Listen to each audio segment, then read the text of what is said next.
ga tamburin kigiwar mata kin sha gaban su kin yorata kaya taka a hankali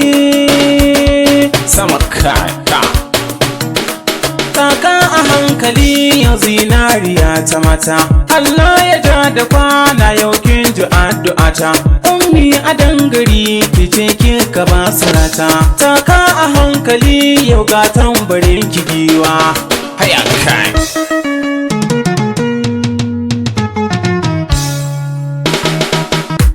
ga tambarin kinan ta taka a hankali mai kyawo cikin su mata ko babu tozali Allah ne ya baki ga haƙuri kana hankali tauraruwa a mata sai na yi gaisuwa sama kai kin sha gaban su mata zame ki tambari halinki ne isanya na dau alƙawari dan ba kire da kowa kin zama a dangare tafi sannu sannu dan kin zarce su yan uba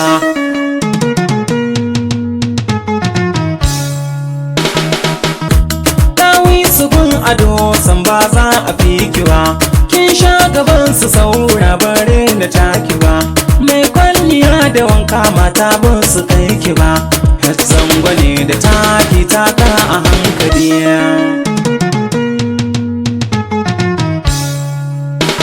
aya sama tafiya a sannu sannu wata ran aje gari kyawun hali yake sa ai maka ayari gaskiya gaban karya kun ji zahiriya waye zaye mun musu to ba za ni bar shi ba ta sama kai mata ku zo ku ji ga waka ta gimbiya wadda na yi wa sahibar alyasar sarauniya ke baki hasada mi zai saki shawuya ummi Adon Gari ki ce kin ka ba surata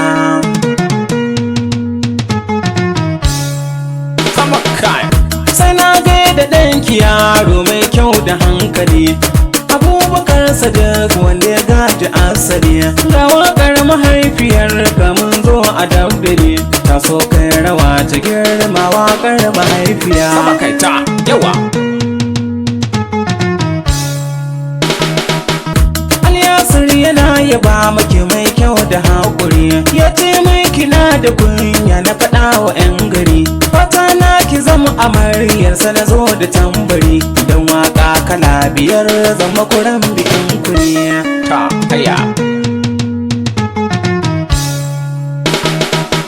H Zango na zo da waƙar zan so ku zo ku je waka ce ta ummi mama gasadin ku zo ku je Alyasir ya ce na gaida abin san shi don ku je ni Haruna Zango